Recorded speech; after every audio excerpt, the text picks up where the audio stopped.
बिस्मिल्लाहिर्रहमानिर्रहीम।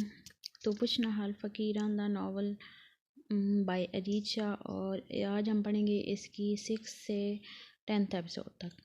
I hope so आपको मेरी वीडियोस अच्छी लग रही होंगी। अगर आप कोई सजेस्ट करना चाहते हैं मुझे तो काइंडली ज़रूर कीजिएगा, कमेंट्स कीजिएगा, और अगर आपको वीडियो अच्छी लगी है तो लाइक, शेयर और सब्सक्राइब भी कीजिएगा।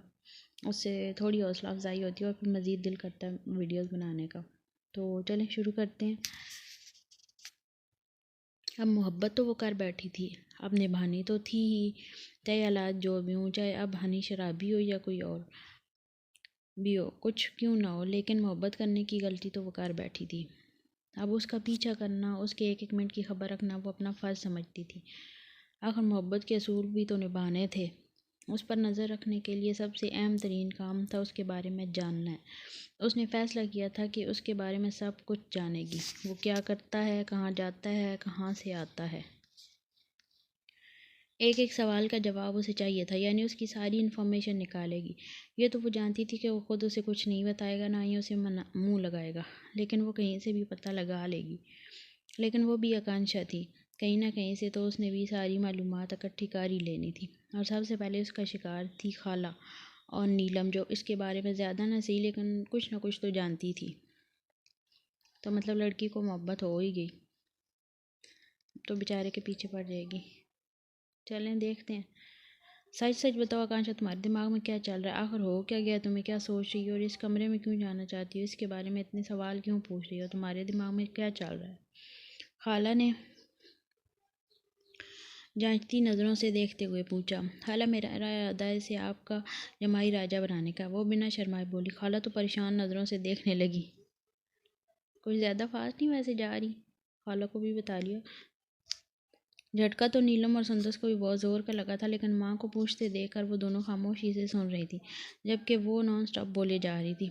तुम्हारा दिमाग तो नहीं ख़राब हो गया? खाला ने परेशानी से पूछा। वो ये सोच रही थी कि वो ज़रूर किसी शरारत को सोच कर रहने के बारे में जानने की कोशिश कर रही होगी, लेकिन यहाँ तो उसने एक नया शोशा छोड़ दिया था। खाला, इसमें दिमाग ख़राब होने वाली कौन सी बात है? मैं इससे मोहब्बत करती हूँ, जल्द से जल्द इसे अपनी ज़िंदगी में शामिल करना चाहती हूँ, और इसके लिए मुझे आप सबकी मदद की ज़रूरत है। वो तो वैसे भी तुम दोनों का भाई और आपके बेटे जैसा है, तो मैं भी तो आपकी बेटी हूँ, तो आपको कोई मसला नहीं होना चाहिए, इसलिए ज़ालिम समाज बनने की हरगिज़ ज़रूरत नहीं है। वो इन तीनों को वार्न करते हुए बोली, जबकि वो तो हक्का बक्का इसे देख के जा रही थी। वो कभी तुमसे शादी के लिए तैयार नहीं होगा, वो तुम्हें बिल्कुल पसंद नहीं करते। नीलम ने फ़ौरन कहा। तुम बीच में पढ़ने की ज़रूरत नहीं है। नंद और नंद बंद करो। सास बनने की ज़रूरत नहीं है, इस काम के लिए खाला हैं तो हैं, है ना? क्यों खाला, ठीक कह रही हूँ ना मैं? प्लीज़ मेरी मदद करें, मुझे आपकी मदद की ज़रूरत है। वो मिन्नतें करने लगी। लेकिन हमें करना क्या होगा? आकांक्षा खाला ने हार मानते हुए पूछा।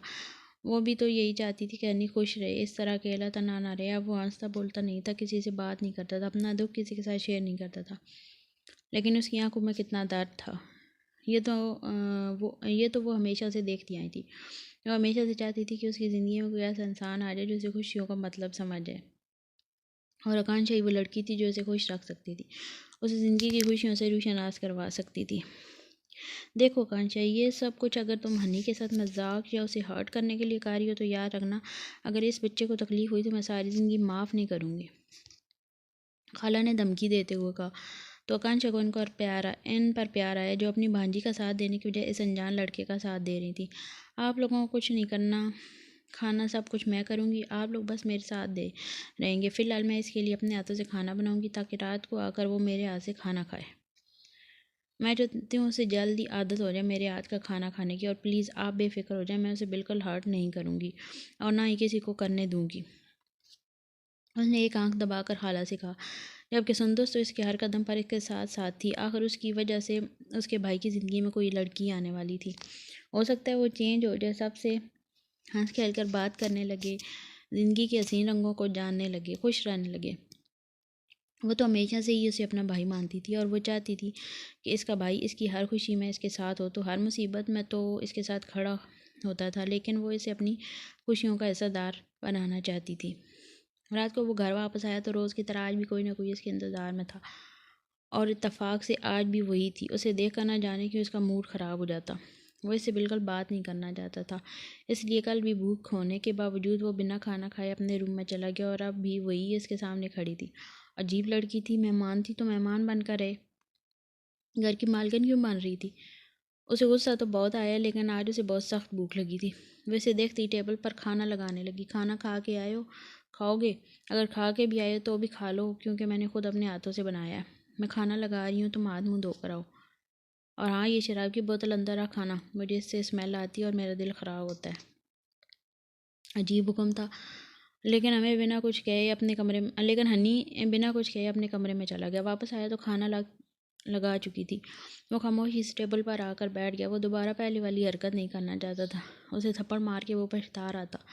ना तो इस पर कोई हक रखता था और ना ही इससे बात करना चाहता था। यही वजह थी कि वो अपनी इस हरकत को लेकर शर्मिंदा भी था। खामोशी से बैठकर खाना खाने लगा, जबकि वो सामने वाली कुर्सी पर बैठकर इसे घूर कर देख रही थी। क्या मसला है, तुम्हें कुछ चाहिए क्या? वो सर्द आवाज़ में बोला। हाँ, मुझे बहुत कुछ चाहिए, लेकिन तुम आराम से खाना खा लो। खाना खा लो, मैं खुद बनाया है अपने इन हाथों से। उसने अपने हाथ उसके सामने किए, जैसे वो खुशी से उसके हाथ ही चूम लेगा।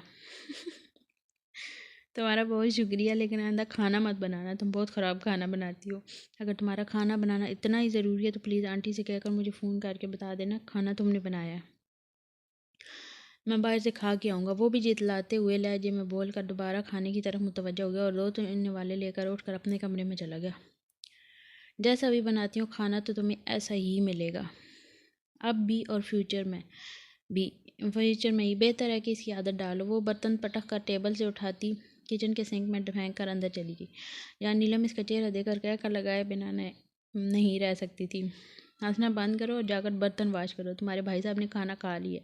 वो इंतहाई गुस्से से अपने बेड पर लेटते हुए बोली, जबकि नीलम कह कर लगाते बाहर आ गई थी। अब क्या चल रहा है तुम्हारे दिमाग में आकांक्षा? तुम अभी तक सोई क्यों नहीं? नीलम बर्तन वाश करके आई तो उसे छत को घूरते देखा।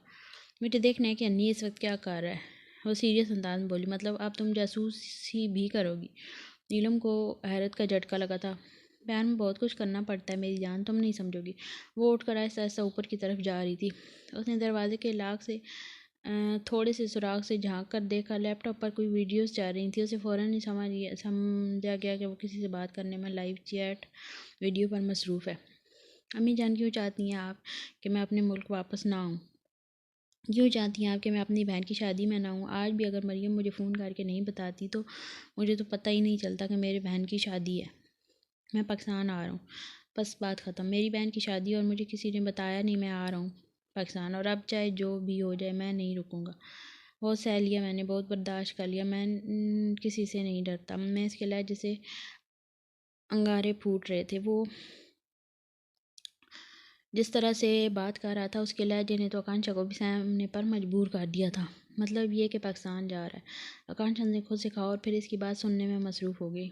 समझने की कोशिश करो अनान, तुम्हारी जान को ख़तरा है। मैं तुम्हारी जान पर कोई रिस्क नहीं ले सकती, और मरियम की आज नहीं तो कल हमने शादी तो करनी ही थी। हाँ, और ना और इसे कोई एतराज़ नहीं है तुम्हारे यहाँ ना आने पर, लेकिन समझने की कोशिश करो, तुम्हारी जान को यहाँ ख़तरा है। मेरी जान को ख़तरा है। बस इसी डर से आप लोगों ने मुझे ज़बरदस्ती यहाँ भेज दिया। उसने 11 महीनों से घुट घुट कर जी रहा हूँ। अम्मी समझने की कोशिश करें, मैं पाकिस्तान आना चाहता हूँ। वो तड़प कर बो रहा था, जबकि आकांक्षा को तो बस एक ही बात समझ आ रही थी कि पाकिस्तान में इसकी जान को ख़तरा था। पाकिस्तान में ऐसा क्या हुआ है कि इसकी जान को ख़तरा है? इसकी बहन की शादी है तो यकीनन ये पाकिस्तान ज़रूर जाएगा, और इसकी ज़िद बता रही है कि ये पाकिस्तान जाकर ही दम लेगा। लेकिन मैं इसे अकेले नहीं जाने दूंगी। मैं इसके साथ जाऊंगी। अगर इसकी जान को ख़तरा है तो मुझे इसके साथ जाना ही होगा। मैं इसे नहीं छोड़ सकती। हनी नहीं हनान, साथ तुम मेरे हो और अपने बगैर तुम्हें घर से भी बाहर नहीं निकलने दूंगी। खाला के पाकिस्तान जाने दूंगी? नेवर। अब तुम जहाँ भी जाओगे, जिस नगर भी जाओगे, आकांक्षा तुम्हारे साथ आएगी, तुम्हारे हर कदम के साथ साथ कदम मिला के। वो ऐसा ऐसा सीढ़ियाँ उतरती खुद से बड़बड़ा रही थी। तुम सामान क्यों पैक कर रही हो? नीलम परेशानी सामान पैक करते हुए देख रही थी। मैं यहाँ से जा रही हूँ, उसने मसरूफ़ अंदाज में कहा। लेकिन कहाँ? नीलम परेशान। अरे यार, अपने होने वाले के साथ पाकिस्तान जा रही हूँ। वो पाकिस्तान जाने वाला है और वहाँ उसे ख़तरा है।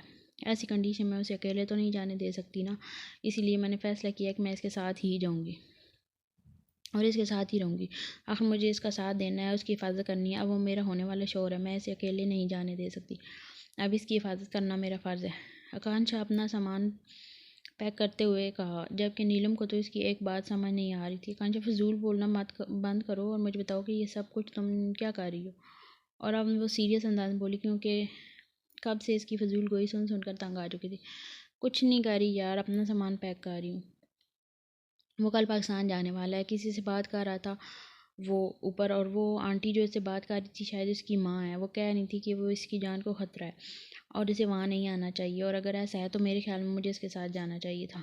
और कुछ भी ना सही, मैं पुलिस को इन्फॉर्म कर सकूँगी। जानती हूँ वो मर्द है, अपनी हिफाजत खुद कर सकता है, मैं इसकी हिफाजत नहीं कर सकती। मैं बस इसके साथ जाना चाहती हूँ। अगर इसकी जान को कोई ख़तरा हो या ऐसा कुछ भी हो तो मैं इसकी कुछ मदद कर सकूँ।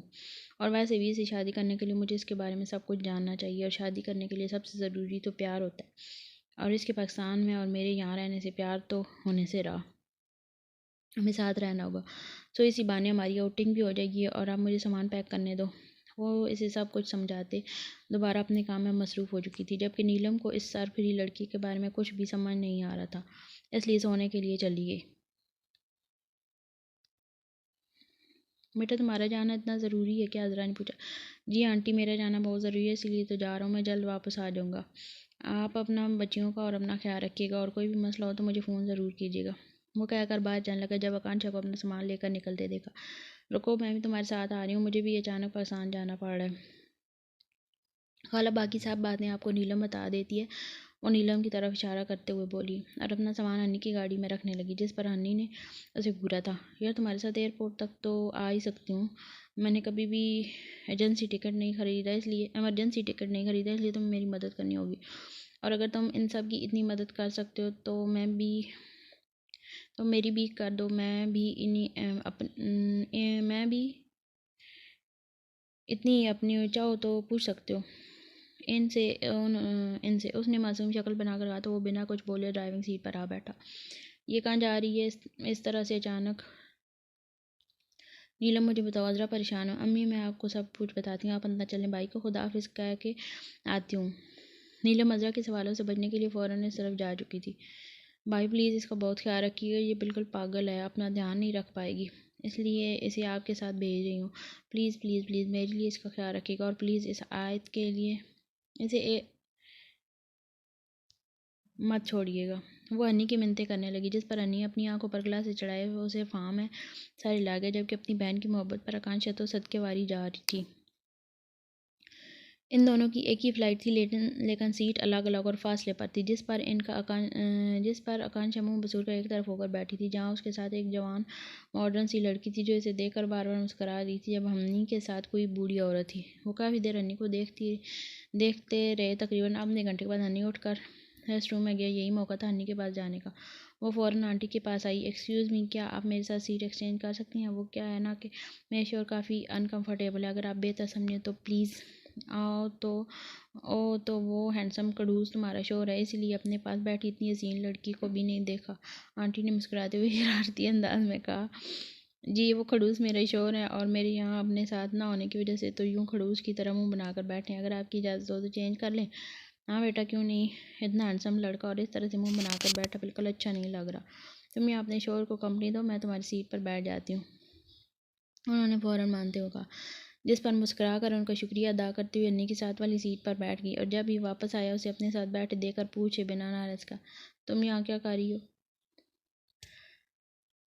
वो आंटी तुम्हें लेकर काफ़ी अनकंफर्टेबल थी, उन्होंने मुझसे कहा कि सीट चेंज कर लो। अगर तुम इस लड़के को जानती हो तो अजीब खड़ूस अकड़ू लड़का है, तो मुझे भी तो तुम कुछ ऐसे ही लगते हो, इसलिए मैंने उनकी मुश्किल आसान कर दी। वह एहसान जताने वाले अंदाज बोली, जबकि हनी बिना कुछ कहे अपने मुंह पर रुमाल डालकर उसे बिल्कुल नज़रअंदाज करके पर आकांक्षा जिस पर आकांक्षा खोल कर रह गई।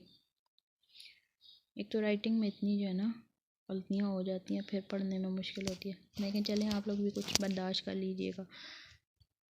वो लोग इस्लामाबाद एयरपोर्ट उतरे थे, और नेक्स्ट फ़्लाइट से उसे कराची भेजने का इरादा रखता था, जिसके लिए वो सारा काम भी खुद कर रहा था। तुम क्या कर रहे हो?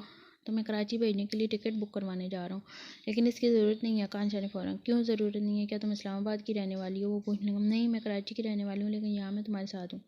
तो तुम्हारे साथ रहूँगी। मेरे घर में तो किसी को पता भी नहीं है कि मैं आ रही हूँ।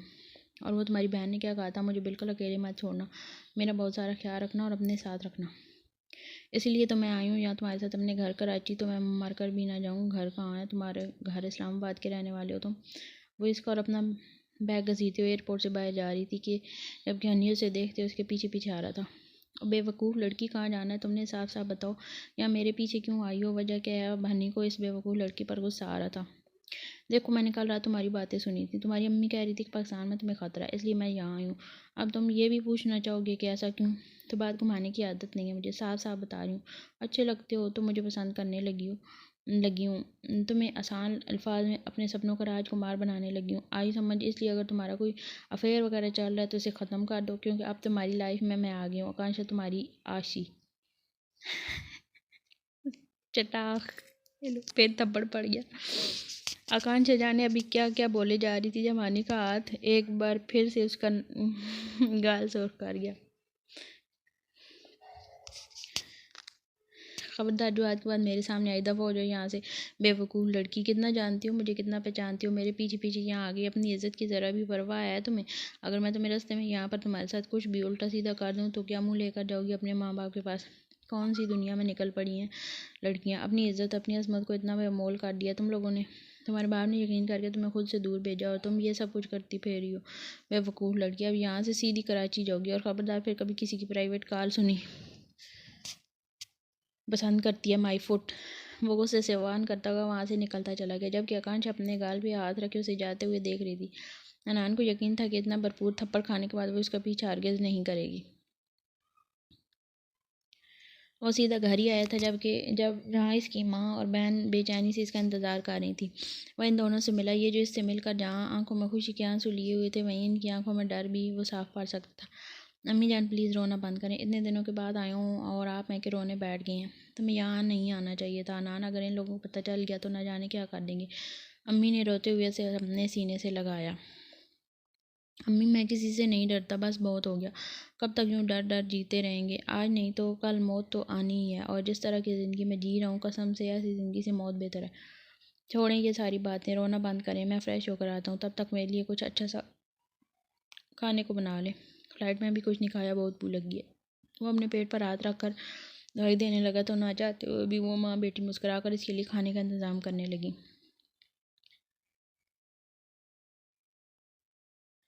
वो कब से इस घर में घूम घूम कर घर का एक एक कोना चेक कर रही थी। गाल एक तरफ से बुरी तरह से सूजा हुआ था, लेकिन इसका ध्यान अपने गाल के दर्द पर नहीं बल्कि इस घर पर था, जो ना तो इतना छोटा था और ना ही ज़रूरत से ज़्यादा बड़ा। एक्सक्यूज़ मी, कौन है आप, और इस तरह से अंदर कैसे चली आई? मरियम, जो किचन से बाहर किसी काम के सिलसिले में आई थी, अनजान लड़की को देखकर पूछने लगी, जो मुस्कुरा कर इसे देख रही थी। तुम्हारी शादी होने वाली है ना हनी? यहाँ आया, यहीं आया ना? यहीं आया, मैंने दूर से देखा था उसे अंदर आते हुए। खैर, मुझसे मिलो, मैं तुम्हारी भाभी आकांक्षा, मतलब होने वाली भाभी। पेरिस में क्या फ़र्क पड़ता है, हो चुकी हो या होने वाली हो? होने वाली हो चुकी हो या होने वाली हो। Know what I mean, you know what I mean. वो मुस्कुराकर इससे मिलते हुए फिर से घर देखने की तरफ मुतवज्जो हो चुकी थी, जबकि मरियम हैरानगी से देखकर किचन की तरफ देख रही थी, जहाँ दरवाजे पर खड़ी इसकी माँ भी इस लड़की को देख रही थी। सुनो लड़की, कौन हो तुम और यहाँ क्या कर रही हो? इनके लहजे में खुद ब खुद गुस्सा बनने लगा था। आंटी, मैं अन्नी की आई मीन मैंने उसे पसंद करती हूँ और उसे शादी करना चाहती हूँ। वैसे आपका बेटा ज़रूर से ज़्यादा खड़ूस और अकड़ू है। कोई बात नहीं, मैं इसे सीधा कर लूँगी अगर आपकी इजाज़त हो तो। आकांक्षा पहली बार किसी से बात करते हुए इतनी हिचकिचा रही थी। तो क्या आप मुझे अपनी बहू तस्लीम करेंगी? वो इनके सामने इंतहाई मासूम सी शक्ल बनाकर बोली। तुम्हें गलत फहमी हुई है लड़की, हनी मेरा बेटा नहीं दामाद है, और इसका भाई नहीं बहनोई है। आंटी ने एक नज़र सीढ़ियों से नीचे उतरते हनी को देख कर कहा। मतलब कि वो शादीशुदा है? आकांक्षा के अंदर छन से कुछ टूटा था। ऐसा लगा था जैसे दिल की दुनिया वीरान हो गई हो। जबकि हनी जिस तरह खामोशी से सीढ़ियाँ उतर रहा था, इसी तरह किसी दूसरे कमरे में घुस कर जैसे इसे मुंह लगाना ना चाहता हो। हनी की बेरुखी से उसके हर सवाल का जवाब दे चुकी थी। उसका यहाँ रहना फजूल था, इसलिए उसने जाना बेहतर समझा। मोहब्बत करती हुई इससे इसके कदम दरवाजे की तरफ जाते देखकर आंटी की आवाज़ आई।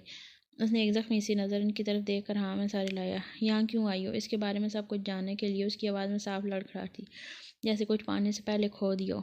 ये कैसी मोहब्बत है कि तुम इसके बारे में कुछ भी जाने बगैर यूं ही जा रही हो? अगर मोहब्बत करने की हिम्मत कर ही ली है तो इसके बारे में सब कुछ जान भी जाओ। उनके लहजे में कुछ ऐसा था कि आकांक्षा बाहर की तरफ एक और कदम ना उठा पाई। माजी फ्लैशबैक। वो चारों भागते हुए इस न्यू बिल्डिंग की सीढ़ियाँ तय कर रहे थे। न जाने क्या होने वाला था। सबकी सांस फूली हुई थी। वो तेज़ी से सीढ़ियाँ चढ़ते हुए छत तक पहुँचे, जहाँ उनका जान से प्यारा दोस्त अपनी आखिरी सांसें गिन रहा था। वहीं रुक जाओ हनान, मेरे पास मत आओ प्लीज़। वो बिल्डिंग की दीवार पर खड़ा बस कूदने ही वाला था जब इसकी बात पर हनान को मज़ीद गुस्सा चढ़ा दिया। हाँ ठीक है, मर जाओ, हम में से कोई आगे नहीं बढ़ेगा। तुम्हें मर ही जाना चाहिए। तुम जैसे मोहब्बत में नाकाम आशिक मरने के लिए तो पैदा हुआ था। क्या फ़र्क पड़ता है कि तुम्हारी माँ हर दिन के साथ तुम्हारी ज़िंदगी की दुआएं मांगती है? क्या फ़र्क पड़ता है कि तुम्हारा बाप तुमसे उम्मीद लगाए बैठा है?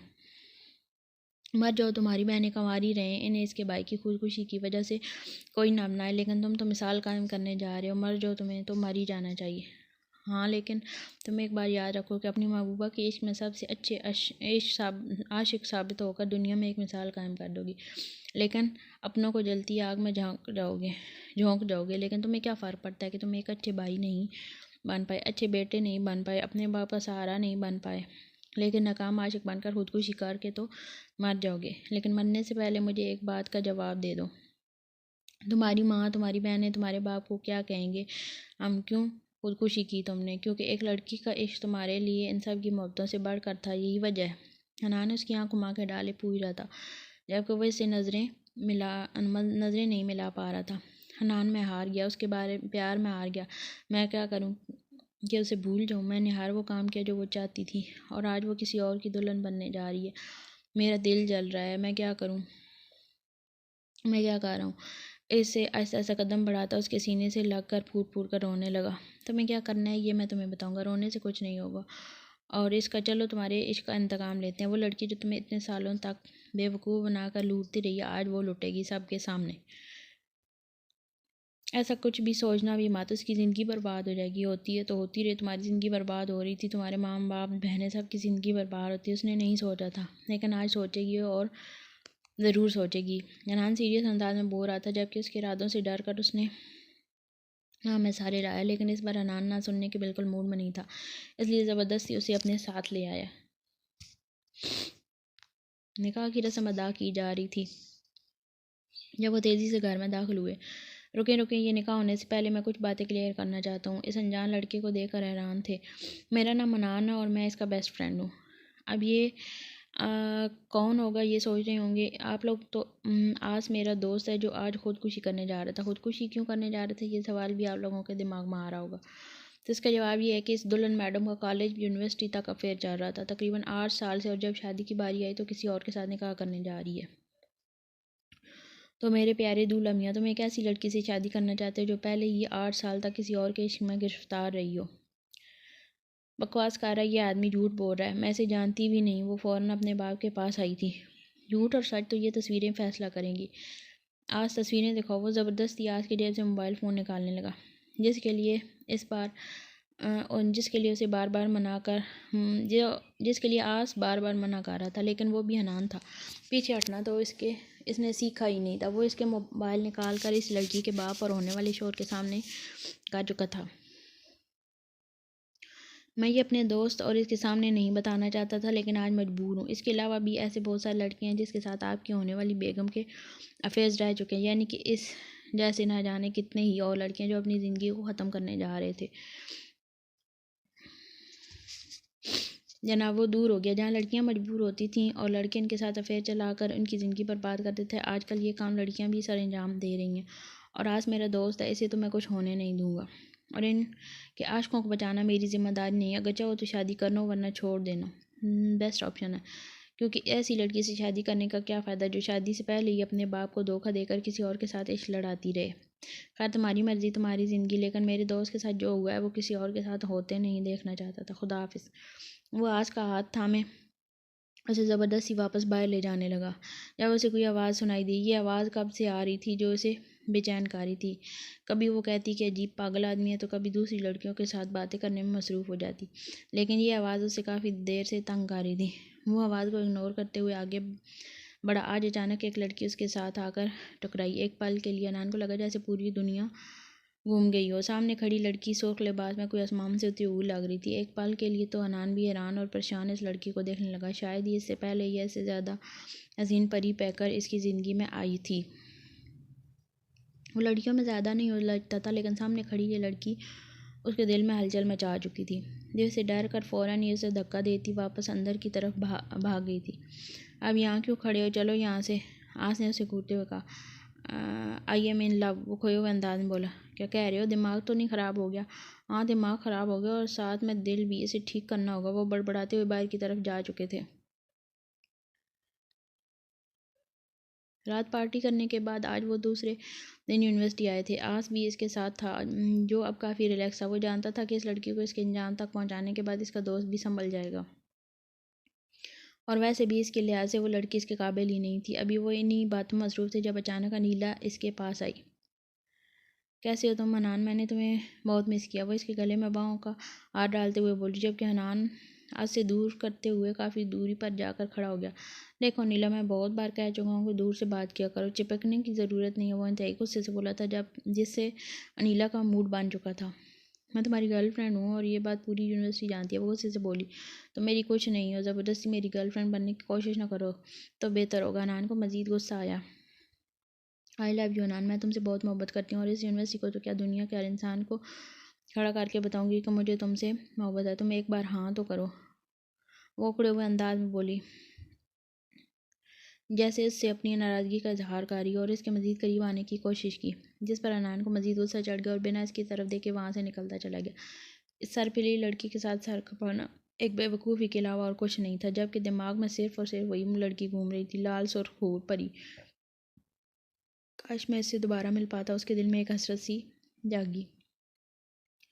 इस रात उसने जो महसूस किया वो अपने दोस्त के सामने बोल दिया। वो मोहब्बत ही तो थी। हाँ, वो इससे मोहब्बत करने लगा था, पहली नज़र की मोहब्बत, और वो इसे पाने के लिए कुछ भी करने को तैयार था।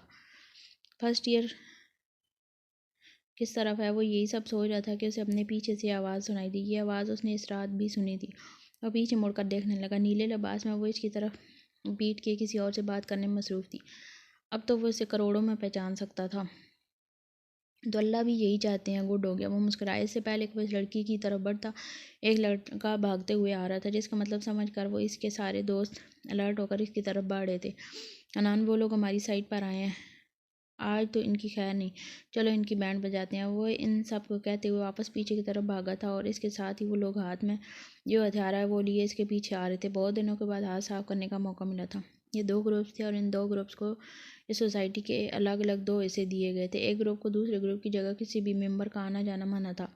यहाँ पर इलेक्शन की पार्टी भी हुई थी, जिसमें एक तरफ हनान खान की पार्टी थी तो दूसरी तरफ मुदस्सर की पार्टी थी, और इन दोनों में इस हद तक दुश्मनी थी कि अगर एक साइड का आदमी दूसरी साइड पर कदम भी रखते तो वो इसकी टांगें तोड़कर ही दूसरी साइड भेजते थे। अनान के माँ बाप भी इस रूटीन से बहुत तंग थे। वो चाहते थे कि वो लड़ाई झगड़े ख़त्म करके वो अपनी ज़िंदगी में आगे बढ़े, लेकिन कॉलेज से शुरू हुई लड़ाई 8 साल से चल रही थी और न जाने कितने साल तक चलनी थी।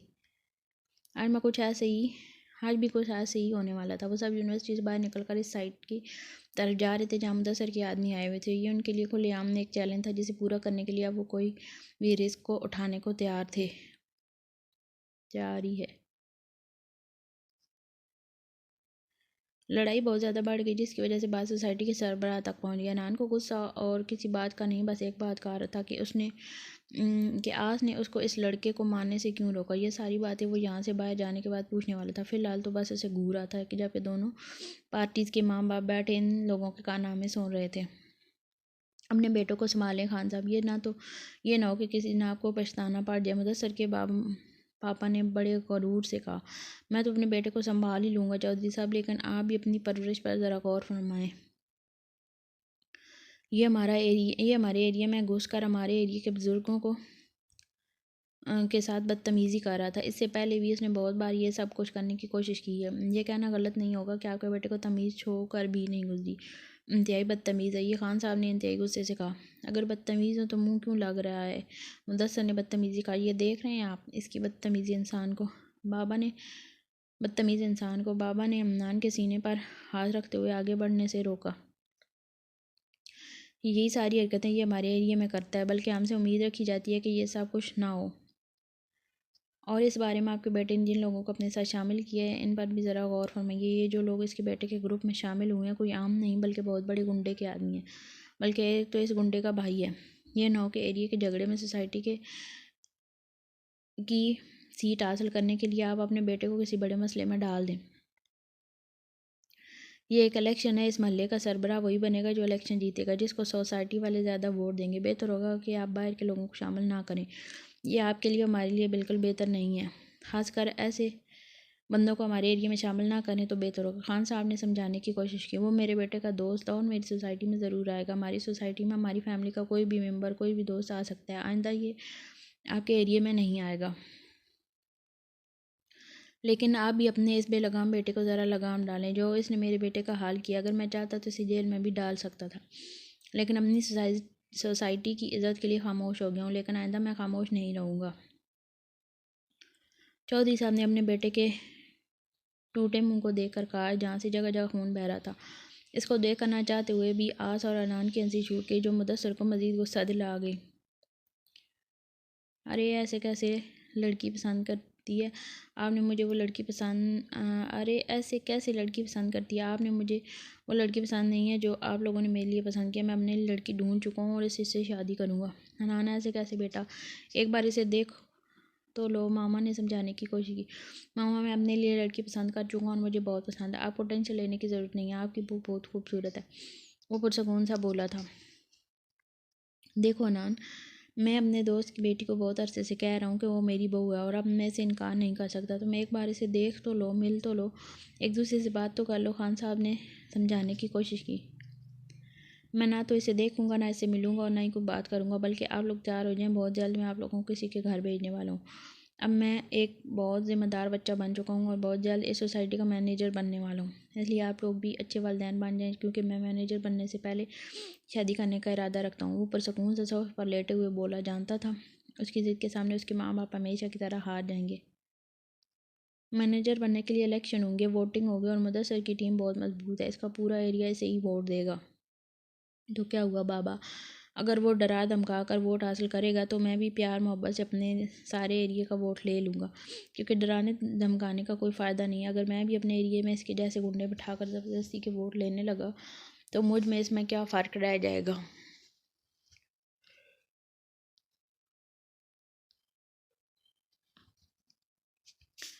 लेकिन आप बेफिक्र हो जाए, मैनेजर तो मैं ही बनूंगा। 10 की गैर कानूनी टीम तो मैं चलने नहीं दूंगा, बेशक इसके लिए मुझे टेढ़ी से ही क्यों ना निकालना पड़े। वो इतना मुतमईन लग रहा था। खान साहब और मिसेस खान बेचैन थे, क्योंकि वो जितना आसान ये सब को समझ रहा था वो इतना आसान नहीं था। क्योंकि चौधरी साहब अपने बेटे को सीट पर इसलिए बिठाना चाहते थे मैनेजर की सीट से हासिल होने पैसा वो अपनी जेब में डाल सकें, और इसके बाद सोसाइटी को तो कुछ भी हासिल नहीं होना था।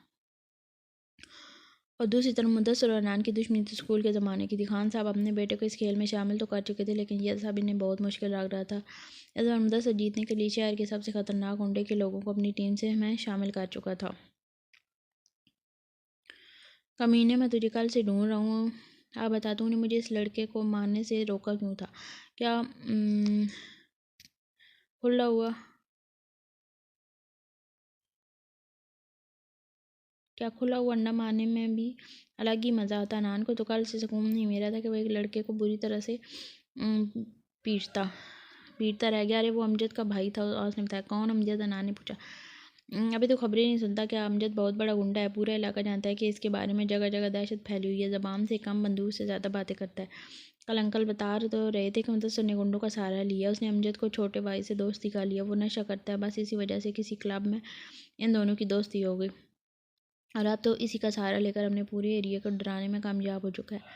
उसके एरिया से तुझे 1% वोट नहीं मिल सकता। दोनों एरिया को मिलाकर देखा जाए तो 1-2 बंदे आगे पीछे हैं, वरना दोनों की आबादी बराबर है। अगर इस तरफ से वोट ज़्यादा हो गए तो फिर पक्का सोसाइटी मैनेजर मुदस्सर ही बनेगा। उसने उसे पूरी बात समझ आई।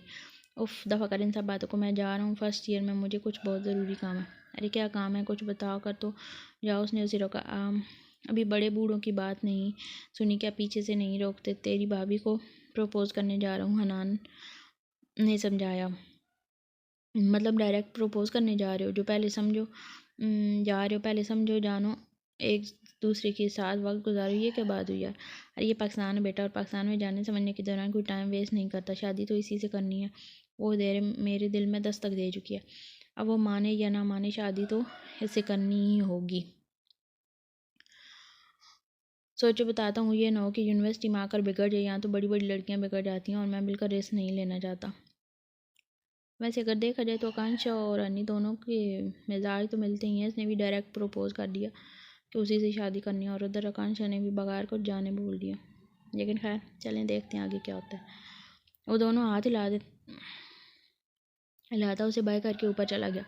उसको अपने इस बचपन के दोस्त की समझ नहीं आई थी।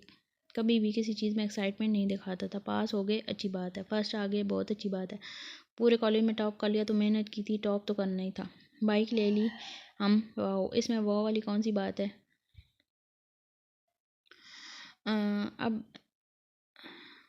अब तरले किए हैं तब जाके, अब्बा के तरले किए हैं तब जाके मिली है, और अब प्यार हो गया, प्रपोज करने जा रहा हूँ, शादी भी इसी से करूँगा। मतलब हाथ है इसको तो अपना ये दोस्त बहुत ठंडा मिजाज लगता था। वो अचानक इसके सामने आकर रुका। वो इससे टकराते टकराते बची। पहचान तो वो इससे पहले दिन ही गई थी कि ये वही शादी वाला सर फिरा है जिसने उसकी कज़न की शादी तोड़वाई है। यूनिवर्सिटी में भी काफ़ी लड़कियां इस पर मरती थीं। फर्स्ट ईयर की तमाम लड़कियों का क्रश था, और इसकी गर्लफ्रेंड अनीला के बारे में पूरी यूनिवर्सिटी जानती थी। हटो मेरे रास्ते से, वो रूखे अंदाज में बोली, जबकि इसका अंदाज भी उसे पसंद आया था। देखो, मैं अपना टाइम बिल्कुल वेस्ट नहीं करता। आई लव यू, मैं तुमसे शादी करना चाहता हूँ। अब ये तुम बताओ कि तुम्हें 1 महीने में शादी करनी है या 2 महीनों में, क्योंकि मेरे दिल की तमाम जज्बात जाग उठे हैं। मैं लास्ट सेमेस्टर के पेपर कुछ दिन के बाद होने वाले हैं। इसके बाद मैं हर वक्त शादी के लिए मुयस्सर हूँ, लेकिन अगर तुम पहले भी करना चाहो तो मुझे कोई फ़र्क नहीं पड़ता। ये अगर चाहें तो अभी यही कोर्ट मैरिज कर लेते हैं। पेपर मैं बनवा लूँगा और वकील कोई आज पकड़ लाएगा, या किसी मौलाना का इंतज़ाम करूँ। जो तुम चाहोगी वो होगा, सिवाय इनकार के। तो जल्दी से हाँ करो ताकि मैं बारात लेकर आऊँ। वो इस तरह से प्रोपोज़ कर रहा था जैसे कोई आम सी बात हो, जबकि इसके अंदाज़ पर वो घबरा गई थी। वहाँ से निकलना ही बेहतर समझा। ये ना हो कि वो इसके साथ कोई प्रैंक कर रहा हो, वो पूरी यूनिवर्सिटी में बदनाम होकर रह जाएगी। आशी बात सुनो, इससे पहले कि वो जाती है, नान ने इसका हाथ थाम कर रोका। मेरा नाम अंशा है, वो गुस्से से बोली। अंशा तो सबके लिए हो, मेरे लिए तो मेरी आशी हो, और इसकी भी आदत डालो। बहुत जल्दी तुम्हें अपनी दुल्हन बनाऊंगा, वो इंतहाई मोहब्बत से बोला था, जबकि वो अपना हाथ चुड़ाती वहाँ से भाग चुकी थी। हनान ने जब से उसे प्रपोज किया था वो इससे दूर रहती थी। जिस रास्ते से वो गुजरता वो सारा दिन इस जगह नजर न आती। जबकि हनान इसके बारे में सब कुछ पता लगा चुका था। वो इससे बिल्कुल तंग नहीं करता था, बल्कि अपने सेमेस्टर की तैयारी कर रहा था। लेकिन उसकी नज़रें उसे खौफ में मुबतला कर देती। उसकी नज़रों में मोहब्बत थी या नहीं वो नहीं जानती थी, लेकिन वो इसका एहतराम करता था। उसकी सब दोस्त उसे भाभी कहकर पुकारने लगे। अपने घर में उसे सब के बारे में नहीं बता सकती थी, लेकिन ताया ने बहुत मुश्किल से उसे यूनिवर्सिटी आने की इजाज़त दी थी। और यहाँ ये पागल सरफराज होकर इसके पीछे लग गया। पूरी यूनिवर्सिटी में ऐसा कोई नहीं था जो उसे तंग करता हो या छेड़ सकता हो। अनीला उसे दूर दूर से घूरती थी, जैसे नाजुक सी लड़की से सहम कर रह जाती, लेकिन वो मजबूर थी, कुछ कर नहीं सकती थी। वो शुरू में ये सब कुछ मजाक समझ रही थी, लेकिन उसे समझ गई थी कि नान बिल्कुल सीरियस है। वो कमरे की खिड़की फलांग कर अंदर आया है, जबकि इस आवाज़ पर वो घबरा कर उठी थी। तुम यहाँ क्या कर रहे हो? वो नींद की खुमारी में हड़बड़ा कर इसके सामने आ रुकी। यानी तुमसे मिलने आया हूँ, तुम्हें कहा था मुझे तुम ना कहा करो। देखो प्लीज़, तुम इस वक्त तक यहाँ से चले जाओ, मैं सुबह यूनिवर्सिटी में तुमसे मिलूंगी, मैं वादा करती हूँ। वो बुरी तरह से घबराई हुई थी, जबकि अनान इसका घबराया हुआ चेहरा देखकर मज़ीद इसके करीब आ चुका था। तुमने फिर मुझे तुम कहा। नो डार्लिंग, अब तो मैं यहाँ से बिल्कुल नहीं जाऊँगा। ज़रा सोचो, अगर तुम्हारी माँ को पता चल गया कि आधी रात को तुमसे तुम्हारा बॉयफ्रेंड मिलने आया है। बकवास बंद करो, तुम मेरे बॉयफ्रेंड नहीं हो, मेरा तुमसे कोई ताल्लुक नहीं है, समझे? तुम इसके अल्फाज से मज़ीद घबराहट में मुतला कहा रहे थे। फिर तुम वो गुस्से से उसे दीवार के साथ लगाते हुए बोला, जिस पर आशी मज़ीद घबरा गई। उसके दोनों साइड पर नान के हाथ उसका रास्ता ब्लॉक कर चुके थे। आज के बाद अगर मैंने तुम्हारे मुंह से ये तुम सुना ना, तो तुम्हारे लिए बिल्कुल भी अच्छा नहीं होगा। और ये तो मैं जानता हूँ कि मैं तुम्हारा बॉयफ्रेंड नहीं हूँ, और तो कोई नहीं जानता ना। हाँ, लेकिन रात के 2 बजे कोई भी मुझे इतने तुम्हारे पास यहाँ देख कर यही समझेगा ना कि मैं तुम्हारा स्पेशल वन हूँ। अनान कहते हुए मज़ीद इसके पास आ चुका था, जबकि इसकी बढ़ती हुई नज़दीकी पर आशी के पसीने छू रहे थे। देखो तुम मेरे साथ ये सब कुछ क्यों खा रहे हो? मैंने क्या बिगाड़ा तुम्हारा? फिर तुम नहीं, मेरा मतलब है आप प्लीज़ मेरी जान छोड़ दें, बख्श दें मुझे, मैं आपके सामने हाथ जोड़ती हूँ। इस बार आशी सच मुझ में रोने वाली हो चुकी थी। नो डार्लिंग, रोने की गलती मत करना, वरना मैं जिस अंदाज में तुम्हारे आंसू साफ करूँगा वो अंदाज़ तुम्हें बिल्कुल पसंद नहीं आएगा और हो सकता है कि इसके बाद तुम आईना देखने के काबिल रहो, मतलब कि शर्माओ, घबराओ वगैरह वगैरह। और आज के बाद ना मेरे सामने ये छोड़ने वाली बात मत करना, क्योंकि अब हनान सिकंदर मरते दम तक तुम्हें नहीं छोड़ेगा। तुम्हें मेरे सामने नहीं आना चाहिए था, ये अदाएँ नहीं दिखानी चाहिए थी। अगर मैं पीछे पड़ जाऊँ तो पछताना पड़े। अब पछताने की बारी है। उसकी आंखों माँ के डाले इंतहाई नज़दीक खड़ा था। फिर न जाने अचानक उसे क्या हुआ कि अपना दायां हाथ उठा के उसकी गाल पर रखते हुए वह इसके नीचे नाप को अपने अंगूठे से छूने लगा। नान गहरी दिलचस्प नज़रों से उसके लबों को देख रहा था। कभी वो इसकी आंखों के हेर फेर को महसूस करते हुए इसके मज़ीद करीब आ जाता, तो कभी इसकी घबराहट पर एकदम पीछे होकर इसके कांपते वजूद को देखता। इसका दिल ज़ोर ज़ोर से धड़क रहा था। दिल की हर धड़कन से बस एक ही आवाज़ आ रही थी, नान सिकंदर खान, सामने खड़ी लड़की को अपने अंदर, अपने दिल की दुनिया में कहीं छुपा लो। उसे पूरी दुनिया से दूर काट दो। उसे सिर्फ़ और सिर्फ खुद में ही कहीं रख लो। ये सिर्फ तुम्हारी है, इस पर किसी और का कोई हक नहीं है। इस दुनिया में से छुपा लो। इसका दिल बार बार सदाएं दे रहा था कि इसके लबों की नरमी को अपने लबों से महसूस करो, लेकिन वो इस नाजुक जान पर इतना जुल्म नहीं कर सकता था। जबकि इसकी इस हरकत पर आशी करंट खाकर पीछे हटी थी। लेकिन हाय, ये दीवार जो बीच में आ गई, अगर इसमें ताकत होती तो आज इस शख्स की गुर्बत पर वो ये दीवार तोड़कर यहाँ से गायब हो जाती। देखो मेरा मतलब है, देखिए आपको ना गलतफ़हमी हुई है। वो क्या है ना, जिस दिन आपको लगा कि आपको मुझसे मोहब्बत होगी उस दिन मैंने बहुत सारा मेकअप किया हुआ था। आपको पता है ना, इस दिन मेरी कज़न की शादी थी। मैं बिल्कुल भी खूबसूरत नहीं हूँ। अक्सा और रायमा मुझसे ज़्यादा खूबसूरत हैं, और आपकी गर्लफ्रेंड अनिला तो खूबसूरत के आसमान से उतरी हुई हूर है। और प्लीज़ आप इनको तंग ना करें। प्लीज़ इस वक्त इनके घर जाएँ, मेरे पीछे क्यों पड़े हैं? आशी ने उसे अपनी तरफ से बहुत बड़ी हकीकत बताई थी। जान, अब कुछ नहीं हो सकता। वो कहावत मशहूर है ना, क्या कहते हैं, जब दिल आ जाए गद्दी पर तो परी क्या चीज़ है। मेरे साथ वही मामला हुआ। अब इस दिल में तुम अंदर तक घुस कर बैठ चुकी हो। अब यहाँ से निकलने का तुम्हारे पास और कोई रास्ता नहीं है, और ना ही मैं पीछे हटने वाला हूँ। तैयार हो जाओ, अब तुम्हें मेरा होना पड़ेगा। वो इसके सारे प्लान पर पानी फेरते हुए बोला, जबकि खुद को गद्दी कहलाते हुए आशी को भी अच्छा खासा गुस्सा आ गया था। ठीक है, मैं अक्सर रायमा और आपकी गर्लफ्रेंड अनिला की जितनी खूबसूरत नहीं हूँ, लेकिन मैं गद्दी भी नहीं हूँ। वो कहे बिना नहीं रह सके। लेकिन इसकी बात पर अनान की मुस्कुराहट गहरी हो गई। तुम हनान सिकंदर खान के दिल की मलका हो, गहरे लहजे में बोला, जबकि उसकी इस बात पर ना चाहते हुए भी आशी उसकी तरफ देखने पर मजबूर हो गई थी। ऐसे कैसे मेरा रिश्ता कर दिया? मैं शादी नहीं करूँगी, और वैसे भी अभी तो मरियम आपी की शादी नहीं हुई। मेरी शादी कैसे हो सकती है? आप इस रिश्ते से इनकार कर दें। उसने फ़ौरन इनकार किया। वो जैसे ही यूनिवर्सिटी से घर वापस आई थी, उसे पता चला था कि ताया अबू ने उसका रिश्ता कर दिया है। यूनिवर्सिटी में वो लड़का उसे सांस नहीं लेने देता था, आते जाते तंग करता रहता, और अब घर में भी रिश्ता आशी बेटा समझने की कोशिश कर। तुम्हारे ताया ने कुछ सोच समझ कर ही फैसला किया होगा। अपने घर में भी बच्चियाँ रखी हैं उन्होंने, कोई ऐसी तो नहीं रिश्ता कर देंगे ना। तुम्हारा काफ़ी अच्छे लोग थे, मुझसे भी पसंद आए। उनके लड़के ने तुम्हें कहीं देखा और पसंद किया, शायद रहमा की शादी में ही देखा होगा। बेटा, मैं चाहती हूँ कि अपनी ज़िंदगी में ही तुम दोनों को रुखसत कर दो। आज के दौर में यतीम बच्चियों के सर पर कौन हाथ रखता है? और ये तो भाई साहब की करम नवाजी है।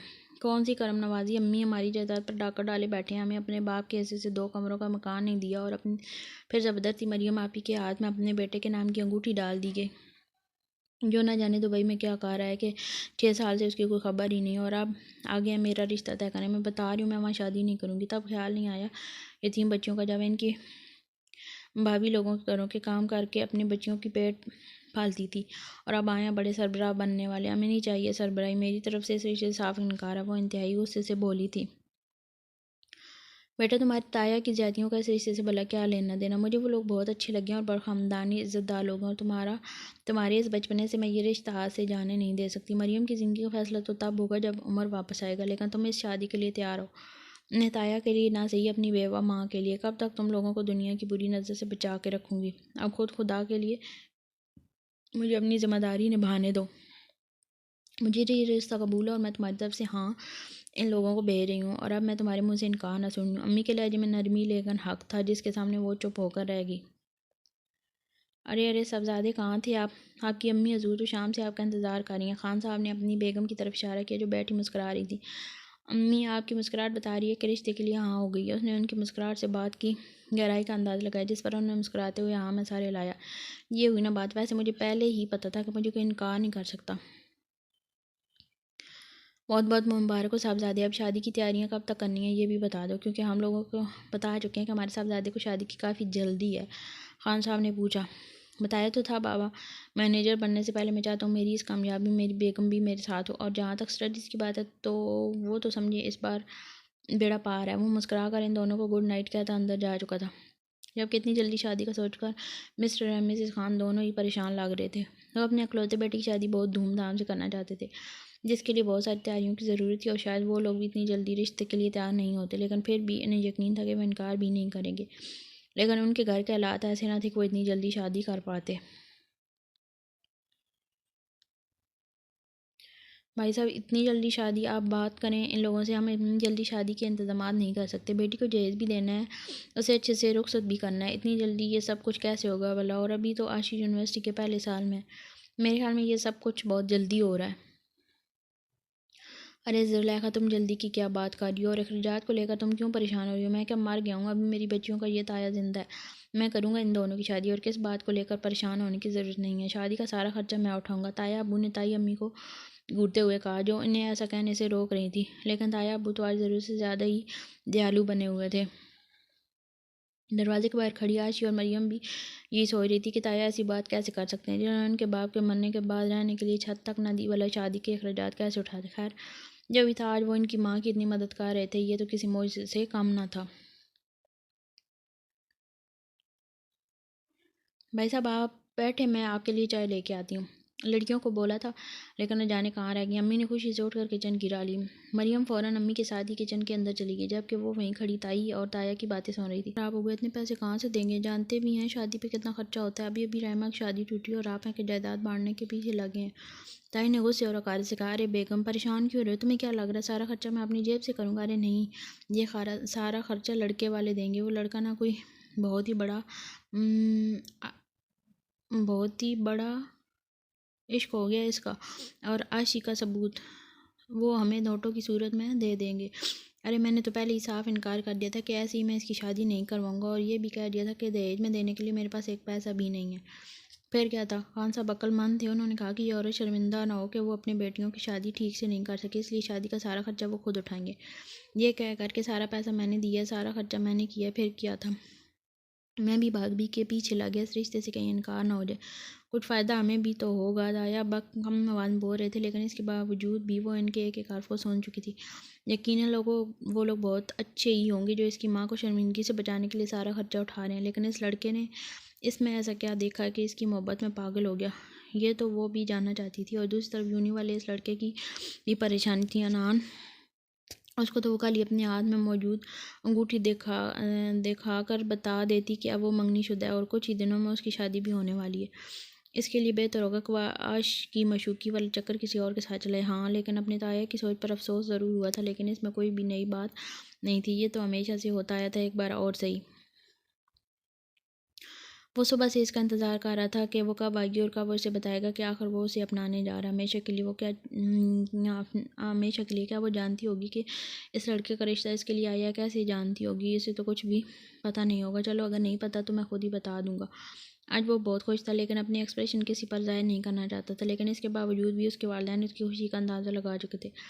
वो खुद भी नहीं जानता था कि वो इतना एक्साइटेड क्यों है। आज तक उसने जो चाहा था उसने हासिल किया था, और अब मोहब्बत के मैदान में भी उसके साथ ऐसा ही हुआ था। उसने जैसे चाहा वो इसकी ज़िंदगी में शामिल होने जा रही थी। या तो वो बहुत अच्छी किस्मत लेकर आया था, या अल्लाह उससे बेइंतहा मोहब्बत करता था कि उसकी किसी भी ख्वाहिश को वो रद्द नहीं करता था। उसके वालिदैन कहते थे कि शुक्र अदा किया करो, लेकिन वो ऐसे ही था। हमेशा यही सोचता था कि जो कुछ उसे मिलता है वो डिज़र्व करता है। उसे शुक्र अदा करना नहीं आता था। ऐसा नहीं था कोई शुक्र अदा करना नहीं चाहता था, वो करना चाहता था लेकिन कर नहीं पाता था। वो अपनी सोचों में गुम था जब वो इसके करीब से गुजरने लगी, लेकिन अचानक ही वो उसका हाथ थाम चुका था। तुम मुझसे छुप कर यहाँ से गुजरने की कोशिश कर रही हो? इसका हाथ थाम कर मुस्कुरा कर बोला। देखिए मेरा हाथ छोड़ दे, मेरा आपसे कोई तल्लक नहीं है, खुदा के लिए मुझे तंग करना बंद कर दे, मेरी शादी होने वाली है। वो इंतहाई गुस्से से बोली थी और उसे ये भी बताने की कोशिश की कि उसकी शादी होने वाली है, लिहाजा वो इसे तंग ना करे। और ये तो बहुत अच्छी बात है, तुम्हारी शादी होने वाली है, बहुत बहुत मुबारक हो, अनान ने मुस्कुरा कर कहा, जबकि उसके फेस से एक्सप्रेशन से अंदर का अंदाज़ा लगाना बहुत मुश्किल था। ना जाने क्यों इस शख्स से आशिक को खौफ होने लगा। यही वजह थी कि वो अपना हाथ तेज़ी से उसके हाथ से निकालती ऊपर की तरफ जा चुकी थी। इसका मतलब मोज़मा को पता ही नहीं कि इसके होने वाला दूल्हा मैं मुस्कुराया, फिर तो और मज़ा आएगा।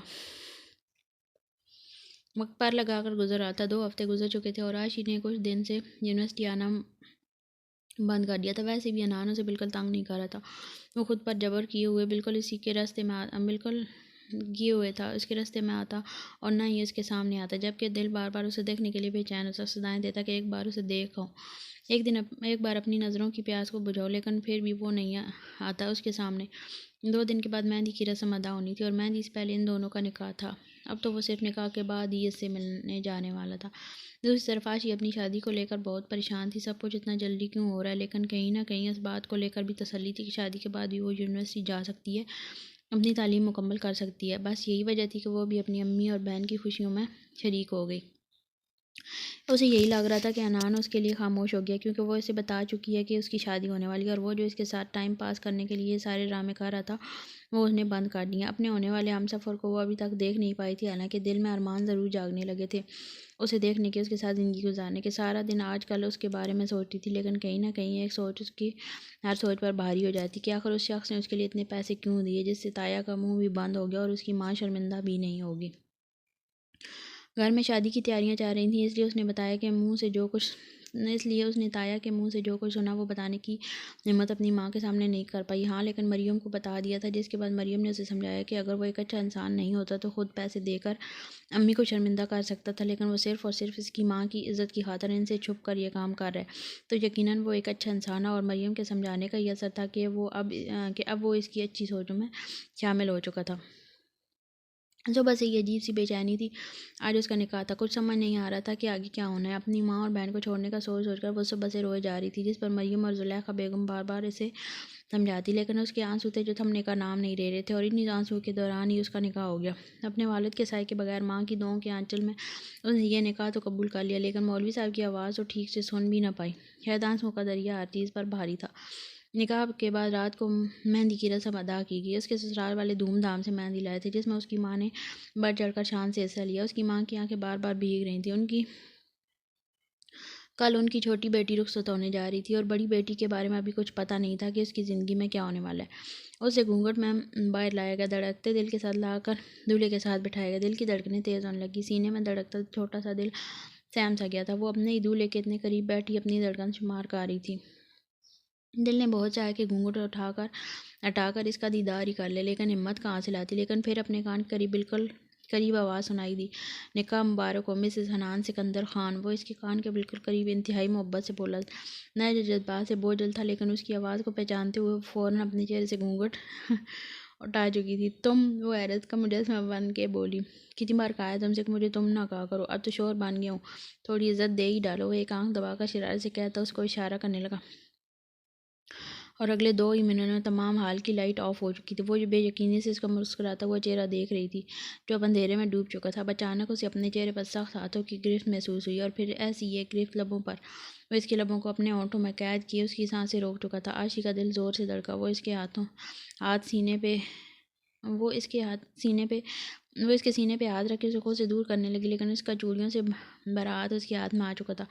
सांसें थी जो उलझी हुई थी। इस पर सितम यह कि ये शख्स रहम करना भी नहीं जानता था। हर तरफ शोर मचा हुआ था कि लाइट चली गई, जबकि जान दुल्हन के जान पर बनी थी और दूल्हा इसकी सांसों की सल्तनत पर अपनी हुकूमत जमाए दुनिया जान भूला हुआ था। और फिर न जाने क्या सोचकर वह इससे दूर हुआ। फिर इसे अपनी बिल्कुल करीब से एक चुटकी की आवाज़ सुनाई दी और अगले ही लम्हे लाइट ऑन हो चुकी थी, जबकि इसके सर पर एक बार फिर से वो घूंघट डाल चुका था। निकाह मुबारक हो, अब बाकी का प्यार मोहब्बत हम कल करेंगे। वो इसके करीब से उठते हुए उसके कान में एक सराती सी सरगोशी कर गया। आशी ने दूर तक उसे महसूस किया था। उसके लिए यही सदमा बहुत बड़ा था कि उसके शोहर का नाम सिकंदर खान है। नहीं, वो कभी इस आदमी से शादी नहीं करना चाहती थी। ये गुंडा नुमा आदमी उसका हमसफर बनेगा, जिसकी सुबह लड़ाई से होती थी, रात को किसी न किसी से लड़ता ही रहता था। वो इसे कभी शादी नहीं कर सकती और इस ज़बरदस्ती की शादी को ख़त्म कर देगी। लेकिन अब कैसे? अब तो निकाह हो चुका था। वो अपनी सोचों में बुरी तरह से डूबी अपने पास लहराते हुए दुपट्टों को देख रही थी। तो ये थी जी हमारी नेक्स्ट जो 6 से 10 तक की एपिसोड। अब मिलेंगे नेक्स्ट वीडियो में, तब तक के लिए अल्लाह हाफ़िज़।